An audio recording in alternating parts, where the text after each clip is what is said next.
अक्सर हम आसमान की ओर देखकर ये सोचते हैं कि शायद अंतरिक्ष में किसी ग्रह पर कोई ना कोई एलियन सभ्यता तो जरूर होगी जो कभी ना कभी अंतरिक्ष से हमारी धरती पर उतरेगी। लेकिन किसे पता था कि एलियंस अंतरिक्ष के बजाय समंदर की गहराइयों से भी आ सकते हैं। वो मानव जाति के इतिहास का सबसे खौफनाक दिन था जब गहरे समंदर की सतह पर मौजूद एक बड़े दर्रे के बीच एलियंस ने एक पोर्टल खोला। एक पोर्टल जो दो दुनियाओं को आपस में जोड़ता था। उस पोर्टल से एक विशालकाय दानव बाहर आया, आकार में इतना बड़ा कि समंदर भी उसे डुबा न पाई। उस विशालकाय दानव को काइजू कहा गया। आते ही उसने समंदर तट से सटे सैन फ्रांसिस्को शहर पर हमला कर दिया। उसने बड़ी से बड़ी इमारतों को किसी तिनके की तरह तोड़ डाला और एक के बाद एक शहरों को तबाह करता गया। मिलिट्री ने उसे रोकने के लिए अपना सारा बल लगा दिया। करीब 6 दिनों की कड़ी मशक्कतों के बाद टैंक्स, मिसाइल्स और फाइटर जेट्स की बदौलत आखिरकार उन्होंने काइजू को मार गिराया। पर तब तक वो काइजू 3 बड़े शहरों को तबाह कर चुका था। इस तबाही में 10,000 से भी ज्यादा लोग मारे गए थे। कुछ दिनों तक पूरी दुनिया ने इस तबाही में मारे गए लोगों का शोक मनाया, लेकिन फिर इस घटना को इतिहास के पन्नों में दर्ज कर भुला दिया गया। पर उस घटना के करीब 6 महीने बाद ही फिलीपींस देश के मनीला शहर पर काइजू का दूसरा हमला हुआ। हालांकि एक भारी तबाही के बाद इंसानों ने उस काइजू को भी मार गिराया, लेकिन फिर ऐसे ही तीसरा हमला हुआ और फिर चौथा।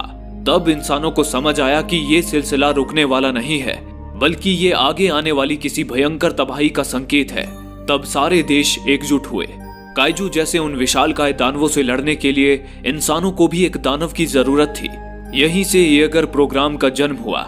येगर इंसानों का बनाया एक विशालकाय रोबोट था जिसे 2 पायलट्स कंट्रोल करते थे। उन दोनों पायलट्स को येगर के राइट और लेफ्ट ब्रेन की तरह काम करना होता था। इसके लिए उन दोनों पायलट्स के दिमाग को न्यूरल लिंक नामक टेक्नोलॉजी से आपस में जोड़ा जाता था। इस प्रोसेस को ड्रिफ्ट कहा जाता था, जिसमें दोनों पायलट्स एक दूसरे के दिमाग में घुसकर अपनी यादों, विचारों और भावनाओं को एक दूसरे के साथ शेयर करते थे। फिर जब उन दोनों पायलट्स की सोच एक दूसरे से मेल खाने लगती थी, तब उनका दिमाग एक हो जाता था और वे येगर को एक साथ कंट्रोल कर पाते थे। वे जैसे अपनी बॉडी को मूव करते थे, येगर भी वैसे ही मूव होता था। येगर काइजू को खत्म करने के लिए एक असरदार हथियार साबित हुए। वे काइजू को पोर्टल से बाहर आते ही खत्म कर देते थे। इस तरह येगर की बदौलत अब काइजू की दहशत लोगों के दिलों से मिट चुकी थी। लेकिन फिर एक दिन मिलिट्री ने समंदर से बाहर आए एक और काइजू को डिटेक्ट किया। अब तक इंसानों ने केवल 2 तरह के काइजू का सामना किया था, लेकिन इस बार उनका सामना बिल्कुल नए तरह के काइजू से होने जा रहा था। ये काइजू की तीसरी कैटेगरी थी जिसे नाइफ हेड नाम दिया गया था। ये अब तक का देखा गया सबसे बड़ा काइजू था। उस काइजू से निपटने के लिए येगर रोबोट के 2 जाबाज पायलट येंसी और रॉली एक खास तरह का आर्मर सूट पहनकर तैयार हुए। येंसी और रॉली दोनों भाई थे। दोनों पूरे जोश के साथ येगर के सिर वाले हिस्से में दाखिल हुए, जिसके बाद उस सिर को धड़ से जोड़ दिया गया। इसके बाद ड्रिफ्ट प्रोसेस के जरिए उन दोनों का दिमाग आपस में जुड़कर एक हो गया और येगर के अंदर जान आ गई। फिर येंसी और रॉली येगर को चलाते हुए समंदर में उतर आए। इस दौरान येगर फोर्स के मार्शल स्टेकर कंट्रोल रूम से लगातार उन पर नजर बनाए हुए थे। येगर इतना विशालकाय था कि समंदर में उतरकर भी उसका केवल आधा शरीर ही पानी में डूब पाया था। उसी समंदर में एक जहाज तूफानी लहरों का सामना कर रहा था। वो लहरें किसी बड़ी चीज के जहाज की ही ओर आने का संकेत दे रही थी। इतने में ही समंदर की गहराई से निकलकर वो दानवी आकार का काइजू बाहर आया और मौत बनकर उस जहाज के आगे खड़ा हो गया। डर से थर-थर कांपते जहाज के सारे क्रू मेंबर्स ऊपर वाले को याद करने लगे। शायद ऊपर वाले ने उनकी सुन ली थी, क्योंकि उसी वक्त एक भीमकाय हाथ ने उस जहाज को किसी खिलौने की तरह उठाकर वहां से सुरक्षित जगह पर पहुंचा दिया। वो हाथ येगर का था, जिसे लेकर रॉली और येंसी उस काइजू का सामना करने पहुंच चुके थे। अगले ही पल वे दोनों उस गुस्सैल काइजू से भिड़ गए। 2-4 घूंसे और एक जोरदार मुक्के के बाद उन्होंने येगर के हाथ में लगे प्लाज्मा कैनन से काइजू पर हमला किया, जिससे काइजू दूर जा गिरा। बस इस वार के बाद किसी भी काइजू का दोबारा उठ पाना नामुमकिन था। येंसी और रॉली अपनी जीत की खुशी मनाते हुए वापस लौटने लगे। तभी कंट्रोल रूम से मार्शल ने देखा कि वो काइजू तो अब भी जिंदा है। मार्शल ने येंसी और रॉली को जल्द से जल्द वहां से निकलने का आदेश दिया, लेकिन येंसी और रॉली कुछ भी कर पाते उससे पहले ही वो काइजू गोली की तरह पानी से निकल कर आया और उनके येगर पर टूट पड़ा। येंसी और रॉली ने दोबारा उस पर प्लाज्मा कैनन से हमला करने की कोशिश की, लेकिन उस काइजू ने चाकू की तरह नुकीली अपनी खोपड़ी से येगर का वो हाथ ही उखाड़ दिया। येंसी और रॉली दिमागी रूप से येगर से जुड़े हुए थे, इसलिए बायां हाथ कट जाने से रॉली को भी दर्द का एहसास हुआ। वे दोनों संभल पाते उससे पहले ही काइजू ने येगर का आधा सिर भी उखाड़ दिया और येंसी को बाहर खींचकर उसे जिंदा ही खा गया। अपने भाई को अपने सामने मरते देखना रॉली के लिए किसी सदमे से कम नहीं था। ऊपर से अब येगर का पूरा लोड रॉली के दिमाग पर आ चुका था। एक अकेले इंसान के लिए इतने भारी भरकम मशीन का लोड उठाना जानलेवा हो सकता था, पर रॉली ने किसी तरह हिम्मत बांधी और अपना पूरा दम लगाकर येगर के दूसरे हाथ से काइजू पर प्लाज्मा कैनन छोड़ दिया, जिससे काइजू तो मारा गया पर रॉली भी बुरी तरह घायल हो गया। वो येगर के साथ किनारे पर आकर बेहोश हो गया। खुशकिस्मती से एक स्थानीय व्यक्ति ने उसे देख लिया और सही वक्त पर अस्पताल पहुंचा दिया। आखिर काइजूज इतने चालाक कैसे हो रहे थे, इस बात ने मार्शल के साथ साथ पूरी दुनिया के सुरक्षा बलों की परेशानी बढ़ा दी थी। फिर आगे चलकर पोर्टल से कैटेगरी 4 के काइजू भी निकल कर आए। ये काइजू न सिर्फ येगर से लड़ने के तरीके को सीखते थे, बल्कि उनकी चाल को समझकर उन पर पलटवार भी करते थे। अगले 5 सालों तक ये सिलसिला ऐसे ही चलता रहा। येगर्स लगातार काइजूस को मारकर शहीद होते रहे। पहले तो काइजू हर 6 महीने में पृथ्वी पर आते थे, लेकिन धीरे धीरे उनका हमला बढ़ने लगा। अब हर हफ्ते एक काइजू पोर्टल से निकलकर पृथ्वी पर हमला कर देता था। अब तक लगभग सारे येगर्स काइजू से लड़ाई में शहीद हो चुके थे और काइजू इतनी जल्दी पृथ्वी पर आ रहे थे कि इतने कम वक्त में नए येगर्स बना पाना इंसानों के लिए मुश्किल हो चुका था।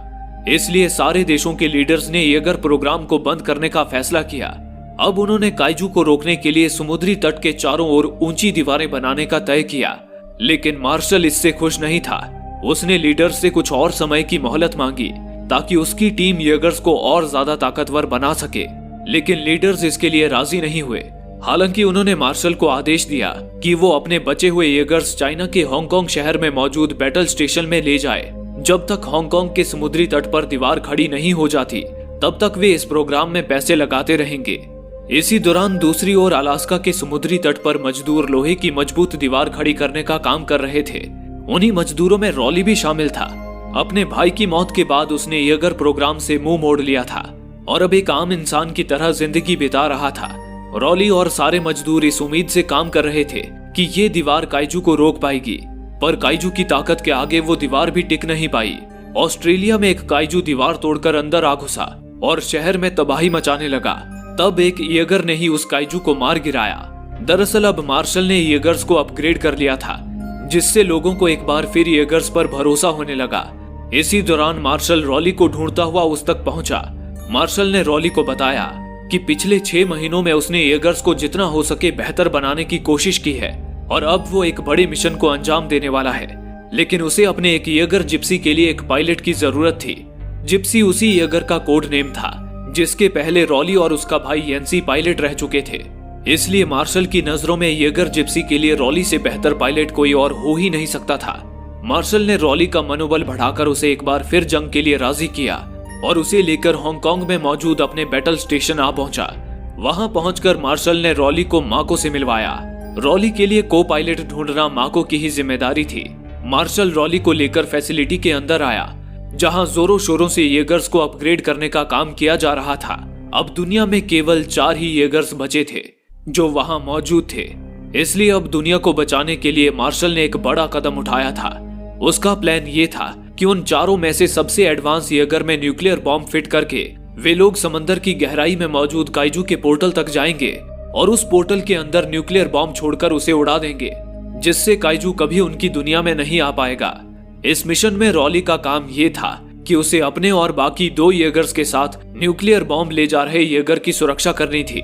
इसके बाद माको रॉली को उसका येगर दिखाने ले आई, जिसे उन्होंने अपग्रेड करके और भी ज्यादा एडवांस बना दिया था। इसी दौरान दूसरी ओर मार्शल के 2 साइंटिस्ट काइजू पर रिसर्च कर रहे थे। उन्होंने एक मरे हुए काइजू का दिमाग प्रिजर्व करके रखा था। शरीर से निकल जाने के बाद भी काइजू के ब्रेन में जान बाकी थी। इसी दौरान बायोलॉजिस्ट न्यूटन को काइजू के बारे में एक चौंकाने वाली जानकारी मिली। उसने मार्शल को 5 साल पहले धरती पर आए सबसे पहले काइजू और हाल ही में ऑस्ट्रेलिया में मारे गए काइजू के स्किन का सैंपल दिखाया और बताया कि उन दोनों काइजू का डीएनए सेम है। इससे न्यूटन ने अंदाजा लगाया कि अब तक धरती पर जितने भी काइजू आए थे वे सभी क्लोन्स थे। क्लोन्स यानी कि बायोलॉजिकल रोबोट्स। अब न्यूटन काइजू के बारे में और जानकारी जुटाने के लिए उसके दिमाग में घुसना चाहता था, ठीक वैसे ही जैसे येगर्स के 2 पायलट ड्रिफ्ट प्रोसेस के जरिए एक दूसरे के दिमाग में घुसते थे। लेकिन मार्शल ने उसे इसकी इजाजत नहीं दी, क्योंकि उसे डर था कि काइजू जैसे विशालकाय जीव के दिमाग का लोड न्यूटन के दिमाग की भुर्जी बना देगा। कुछ देर बाद माको और मार्शल ने रॉली का को पायलट चुनने की प्रोसेस शुरू की। रॉली का को पायलट बनने के लिए चुने हुए कैंडिडेट्स में रॉली जैसी ही फाइटिंग स्किल्स होनी जरूरी थी। साथ ही उस कैंडिडेट की सोच भी रॉली से मिलनी जरूरी थी, तभी उन दोनों का दिमाग एक होकर येगर को कंट्रोल कर सकता था। हालांकि उनमें से कोई भी कैंडिडेट रॉली के स्किल्स की बराबरी नहीं कर पाया। तब माको ने रॉली को चुनौती दी। दोनों में जबरदस्त फाइट हुई और मुकाबला बराबरी का रहा। माको की सोच और लड़ाई की रणनीति रॉली से बिल्कुल मेल खाती थी, इसलिए रॉली ने माको को ही अपना को पायलट बनाने का ठान लिया। लेकिन मार्शल इसके लिए राजी नहीं था, क्योंकि माको अपने बीते कल में एक बुरे समय से गुजरी थी। इसलिए मार्शल को डर था कि माको का बीता कल उसे उसके मिशन से भटका सकता है।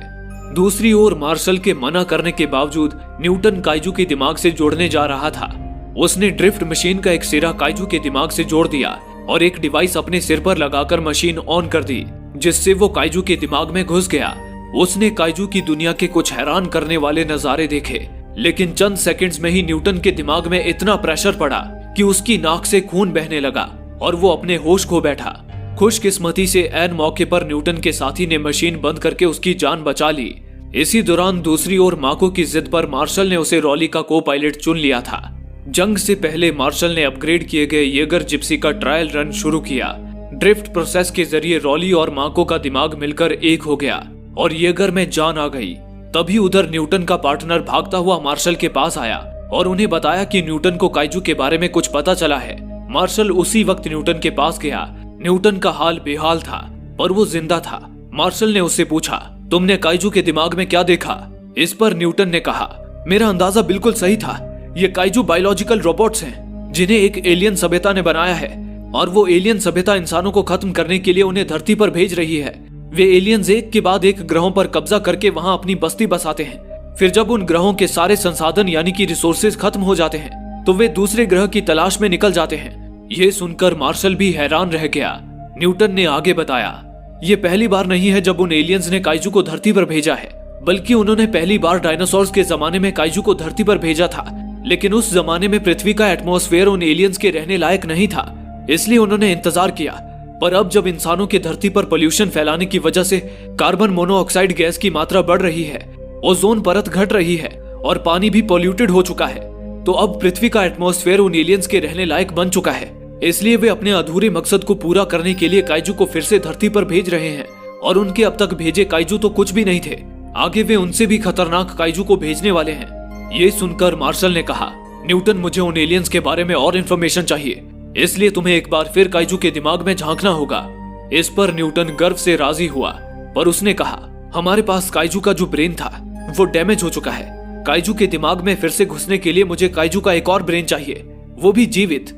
इस पर मार्शल ने न्यूटन को उसी शहर में रहने वाले हैनिबल चाओ नाम के एक आदमी का एड्रेस दिया, जो काइजू के मारे जाने के तुरंत बाद उनके ऑर्गन्स जैसे कि ब्रेन, लिवर और बाकी अंग निकालकर उन्हें प्रिजर्व कर लेता था और गैर कानूनी तरीके से उन्हें भारी कीमतों पर ब्लैक मार्केट में बेचा करता था। न्यूटन उसी वक्त हैनिबल चाओ से मिलने निकल पड़ा। इसी दौरान दूसरी ओर रॉली और माको के येगर का ट्रायल रन जारी था। दोनों के दिमाग के तालमेल से येगर बिल्कुल सही काम कर रहा था, पर तभी अचानक माको अपनी यादों में बसी एक घटना में खो गई, जिससे उसका ध्यान उसके मकसद से हट गया। माको अपने बचपन की उस घटना को देख रही थी जिसमें एक काइजू ने शहर में हमला किया था और उस हमले में माको के पेरेंट्स मारे गए थे और डरी हुई माको अकेली उस काइजू से भागती फिर रही थी। इस ड्रिफ्ट प्रोसेस से माको को ऐसा महसूस हो रहा था जैसे वो दोबारा उन यादों को जी रही है, और क्योंकि रॉली का ब्रेन भी माको से जुड़ा हुआ था, इसलिए वो भी उन यादों को देख सकता था। रॉली माको को समझाने की कोशिश करने लगा कि ये सब असली नहीं है, लेकिन माको खुद पर काबू ही नहीं कर पा रही थी। तभी उन यादों में एक येगर ने उस काइजू को मार गिराया। इन सब घटनाओं से माको इतनी डर गई थी कि डर के कारण उसने येगर का प्लाज्मा कैनन एक्टिवेट कर दिया। वो प्लाज्मा कैनन पूरे फैसिलिटी को ही उड़ाने वाला था। ये देख फैसिलिटी के सारे लोग वहां से भागने लगे, पर तभी ऐन मौके पर ऑपरेटर ने पूरी फैसिलिटी का पावर कनेक्शन ही निकाल दिया, जिससे येगर भी बंद हो गया और माको उन यादों से बाहर निकल आई। मार्शल को जिसका डर था वही हुआ। मार्शल ने उसी वक्त माको को रॉली का को पायलट बनाने का अपना फैसला बदल दिया। इसी दौरान दूसरी ओर न्यूटन हैनिबल चाओ को ढूंढता हुआ उसके खुफिया अड्डे पर जा पहुंचा। वो जगह न्यूटन जैसे बायोलॉजिस्ट के लिए किसी जन्नत से कम नहीं थी, क्योंकि चाओ के आदमियों ने वहां काइजू के हर अंग को प्रिजर्व करके रखा था। यहाँ तक कि उन्होंने काइजू के शरीर में पाए जाने वाले पैरासाइट्स यानी कि परजीवियों को भी सुरक्षित रख लिया था। तभी चाओ वहां आया। न्यूटन ने चाओ को बताया कि उसे काइजू का सेकंड ब्रेन चाहिए।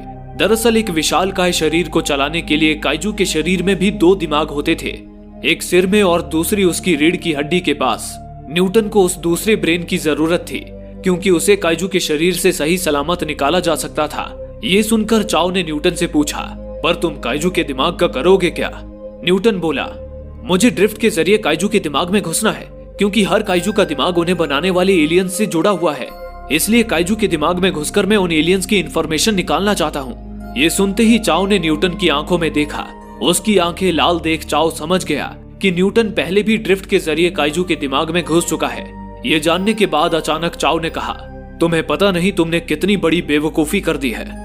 इसी दौरान दूसरी ओर मार्शल की टीम ने इस बार 2 काइजू को एक साथ पोर्टल से बाहर आते हुए डिटेक्ट किया। ये पहली बार था एक साथ 2 काइजू पोर्टल से बाहर आए थे। इस बात ने मार्शल और उसकी टीम को चिंता में डाल दिया था। मार्शल ने उनसे निपटने के लिए अपने 3 येगर्स को तैयार किया। वे तीनों येगर्स समंदर में उतर आए, जिसके बाद येगर्स और काइजू के बीच जबरदस्त जंग छिड़ गई। लेकिन वे 2 काइजू काफी ज्यादा ताकतवर और चालाक भी थे। उन्होंने 2 येगर्स का उनके पायलट्स के साथ ही कचूमर बना दिया। ये देख तीसरे और सबसे एडवांस येगर के पायलट्स उन काइजू से भिड़ गए। उन्होंने एक काइजू को उठाकर दूर फेंक दिया और उसे खत्म करने के लिए मिसाइल्स एक्टिवेट कर लिए, लेकिन वे हमला कर पाते उससे पहले ही दूसरे काइजू ने अपनी पीठ से इलेक्ट्रोमैग्नेटिक पल्स छोड़ा, जिससे पूरे शहर की बिजली चली गई और उस येगर का भी पावर ऑफ हो गया। काइजू की ये नई शक्ति देख मार्शल और उसकी टीम के होश उड़ गए। मार्शल ने अपने टेक्नीशियन से कहा, अभी के अभी येगर को दोबारा शुरू करो। लेकिन टेक्नीशियन बोला, हम अब कुछ नहीं कर सकते सर, क्योंकि एक बार बंद होने के बाद येगर का सिस्टम रिसेट होने में 2 घंटे लगते हैं। ये हमारी बदकिस्मती है कि हमारे सारे येगर बिजली से चलते हैं। तभी रॉली ने कहा, सारे नहीं मार्शल, शायद आप भूल रहे हैं कि हमारा येगर जिप्सी एक पुराना मॉडल है जो न्यूक्लियर पावर से चलता है। इससे पहले कि वो काइजू आखिरी येगर को भी तबाह कर दे, आपको मुझे माको के साथ जंग में भेजना ही होगा। ये सुनकर मार्शल सोच में पड़ गया। दूसरी ओर एक काइजू मौत बनकर उस बंद पड़े येगर के इर्द गिर्द मंडरा रहा था, तो दूसरा काइजू शहर की ओर निकल गया। उधर शहर में जब चाओ को पता चला कि इस बार पोर्टल से 2 काइजू बाहर निकले हैं, तो वो जल्दी से जल्दी शहर छोड़कर भागने की तैयारी करने लगा। इसी दौरान न्यूटन ने घबराकर कहा, एक साथ 2 काइजू के आने का आखिर क्या मतलब हो सकता है? इस पर चाओ बोला, इसकी वजह तुम हो। क्या तुम्हें पता नहीं था कि ड्रिफ्ट 2 तरफा होती है? अगर तुम काइजू के दिमाग में घुसे थे तो उस वक्त उन एलियंस ने भी तुम्हारे दिमाग में झांक लिया था। अब उन्हें पता चल चुका है कि तुम उन्हें रोकने का प्लान बना रहे हो, इसलिए उन्होंने एक दूसरे काइजू को तुम्हें खत्म करने भेजा है और वो काइजू तुम्हें ढूंढने ही यहाँ आ रहा है। ये बताकर चाओ ने न्यूटन को वहां से भगा दिया। इसी के साथ वो काइजू शहर में घुस आया और शहर को तबाह करता हुआ न्यूटन को ढूंढने लगा। न्यूटन डरा सहमा शहर के लोगों के साथ काइजू से छुपने के लिए बनाए गए एक बंकर में छुप गया। उधर समंदर में उस बंद पड़े येगर के पायलट्स पर काइजू लगातार हमला कर रहा था। तभी वे पायलट्स फ्लेयर गन लेकर बाहर आए और उन्होंने सीधे काइजू की आंख में गन फायर कर दिया। हालांकि इससे काइजू का बाल तक बांका नहीं हुआ, उल्टा वो गुस्से से और ज्यादा बौखला उठा। काइजू उन दोनों का कचूमर बनाने आगे बढ़ा, लेकिन तभी ऐन मौके पर रॉली और माको अपने येगर के साथ वहां पहुंच गए और कोई रास्ता ना होने के कारण मार्शल को माको को ही रॉली का को पायलट बनाना पड़ा। आते ही रॉली और माको ने सबसे पहले उस काइजू की पीठ से इलेक्ट्रोमैग्नेटिक पल्स छोड़ने वाले अंग को ही उखाड़ फेंका और उस पर मुक्कों की बारिश करने लगे। लेकिन तभी काइजू ने येगर को उठाकर सी पोर्ट पर फेंक दिया और उन पर किसी जानवर की तरह टूट पड़ा। लेकिन फिर रॉली और माको ने सी पोर्ट पर मौजूद कंटेनर्स उठाकर काइजू के दोनों कानों पर वार किया। उसके बाद उन्होंने प्लाज्मा कैनन से उस पर लगातार वार करके उसके चिथड़े उड़ा दिए, जिससे वो काइजू मारा गया। पर अब उधर वो दूसरा काइजू न्यूटन को ढूंढता हुआ बंकर तक पहुंच चुका था। उसने अपने एक ही वार से बंकर की छत में छेद कर दिया। अब तो न्यूटन का बच पाना नामुमकिन था। काइजू ने न्यूटन को दबोचने के लिए अपनी लंबी जुबान अंदर डाली, पर तभी ऐन मौके पर रॉली और माको वहां आ पहुंचे। ये देख वो काइजू न्यूटन को छोड़कर उनकी तरफ दौड़ा। रॉली और माको अपने साथ एक बड़ा पानी का जहाज उठा ले आए थे। उन्होंने उस जहाज से उस काइजू को कपड़े की तरह धो धोकर पस्त कर दिया, लेकिन फिर उस काइजू ने अपनी पूंछ से उन पर वार किया, जिससे वे दूर जा गिरे। इसके बाद काइजू ने उन्हें अपने पंजों में जकड़ लिया और अपने विशाल पंख पसार कर आसमान में उड़ गया।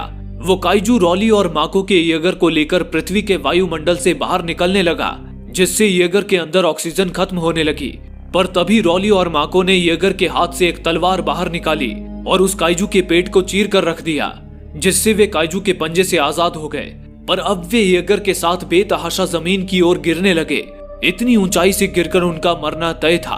पर तभी रॉली और माको ने येगर के चेस्ट पर लगे रॉकेट थ्रस्टर को ऑन किया, जिससे उनके गिरने की गति धीमी हो गई और वे सही सलामत जमीन पर लैंड हो गए। मार्शल रॉली और माको की ये जांबाजी देख उनसे काफी खुश हुआ। अब मार्शल एलियंस के पोर्टल को उड़ाने की प्लानिंग में जुट गया।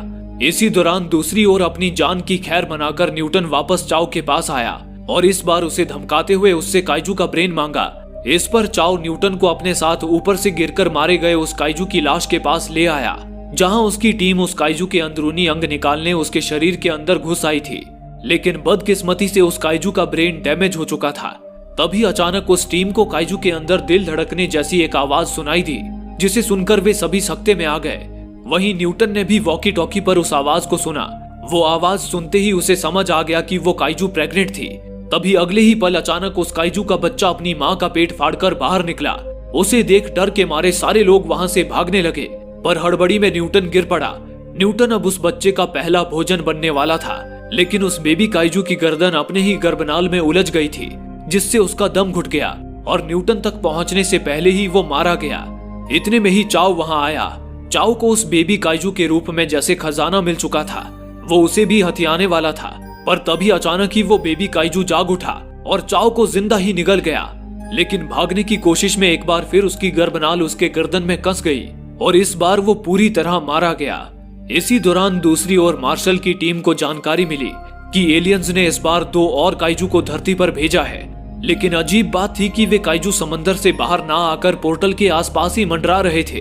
दरअसल एलियंस को न्यूटन के दिमाग के जरिए पता चल चुका था कि इंसान पोर्टल को ही उड़ाने की प्लानिंग कर रहे हैं, इसलिए उन्होंने काइजू को पोर्टल की सुरक्षा करने के लिए तैनात कर दिया था। लेकिन इसके बावजूद भी मार्शल अपने मिशन से पीछे नहीं हटा। उसने टेक्नीशियन से फौरन दोनों येगर्स को रेडी करने को कहा। उधर न्यूटन ने अपने पार्टनर को ड्रिफ्ट मशीन के साथ बेबी काइजू के पास बुला लिया था। वो बेबी काइजू के दिमाग के जरिए एक बार फिर एलियंस के दिमाग में झांकने के लिए तैयार था। इस बार उसके पार्टनर ने भी इस काम में उसका साथ देने का फैसला किया, ताकि काइजू के दिमाग का लोड दोनों में बढ़ जाए।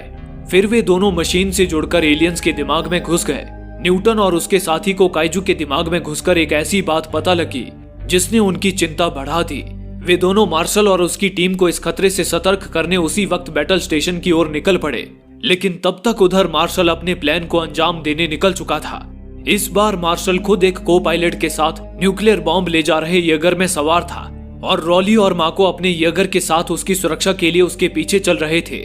समंदर की गहराइयों में उतरते हुए वे पोर्टल के करीब बढ़ने लगे। इस दौरान दोनों काइजू उनके इर्द गिर्द मंडरा रहे थे, लेकिन अजीब बात थी कि वे उन पर हमला नहीं कर रहे थे। इतने में ही मार्शल का येगर पोर्टल के बिल्कुल करीब पहुंच गया। रॉली और माको भी ठीक उनके पीछे ही थे। पोर्टल में न्यूक्लियर बॉम्ब गिराने का ये बिल्कुल सही मौका था। लेकिन तभी मार्शल को दाल में कुछ काला नजर आया। उसने देखा कि काइजू आसपास कहीं नजर नहीं आ रहे थे, मानो वो चाह रहे हो कि मार्शल पोर्टल में न्यूक्लियर बॉम्ब छोड़े। इसी दौरान उधर न्यूटन और उसके साथी बैटल स्टेशन पहुंच गए। न्यूटन ने मार्शल को बताया कि एलियंस ने पोर्टल को इस तरह डिजाइन किया है कि वो पोर्टल काइजू को किसी बार कोड की तरह स्कैन करके आर पार जाने देता है, इसलिए काइजू के अलावा पोर्टल के आर पार कुछ भी नहीं जा सकता। न्यूटन ने आगे बताया कि पोर्टल में न्यूक्लियर बॉम्ब छोड़ने का केवल एक ही तरीका है कि बॉम्ब को किसी काइजू की लाश के साथ पोर्टल में फेंका जाए। न्यूटन ये बता ही रहा था कि तभी टेक्नीशियन ने पोर्टल से बाहर आते एक और काइजू को डिटेक्ट किया। इस बार एलियंस ने बिल्कुल नया कैटेगरी 5 का काइजू भेजा था, जो अब तक का सबसे बड़ा और ताकतवर काइजू था।